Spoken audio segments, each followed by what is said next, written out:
জামাই এই কি হলো আরে আমি তখন থেকে তোমার কানের পাশে হর্ন বাজাচ্ছি, তুমি শুনতে পাচ্ছ না? এই জামাই, আপনি কে মশাই? এই জামাই, তুমি আমায় চিনতে পারছো না? আমি তোমার শালা বেবি, মানে প্রণাম পাল। শালা, আপনার নিশ্চয় কথা ভুল হচ্ছে। ভুল হচ্ছে? তুমি আমার বোনকে রেজিস্ট্রি করে বিয়ে করনি? এই যে শোনো, পিপি পিপি করে হর্ন বাজানো বন্ধ করো। প্রীতি, এই লোকটা চেনো? হ্যাঁ হ্যাঁ হ্যাঁ হ্যাঁ, আমাদের পাড়ায় থাকে, মাথা গন্ডগোল আছে, এই, কি বলে?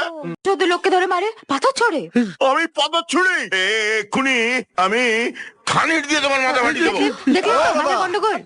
এই মেয়েটার সঙ্গে কি করছো, লীলা খেলা? এই খবরদার, মুখ সামলে কথা বলবে। ও আমার ভাইয়ের বউ। এই, এর বউ আমার বোন। তুমি বলছো তোমার বোনের সঙ্গে এই ছেলেটার বিয়ে হয়েছে? হ্যাঁ। তাহলে এই তোমার বোন না, মারবো শালা, এক চড়, দুগালে বাজবে। নিজের জামাইকে চিনতে পারছো আর নিজের বোনকে চিনতে পারছো না। আমার মাথার মধ্যে দুর্মুষ করে দিচ্ছে, অক্সিজেন কম যাচ্ছে। পাগলামি না করে নিজের জামাই খোঁজো গিয়ে।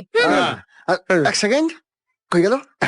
এনো, এ 50 টাকা ধরো, আর যাওয়ার পথে ফুটপাথ থেকে মাছ ভাত কিনে খেয়ে নেবে, পেটির পিস নেবে, ঠিক আছে? যাও। এই, আমার বিক্রি পেয়েছো নাকি? 50 টাকা দিচ্ছ মাছ ভাত খাওয়ার জন্য ফুটপাতে? বাবা, এর সঙ্গে যত কথা বলবে না পাগলটা তত চেঁচাবে। চলো তো। হ্যাঁ, আরো টাকা চাইবে।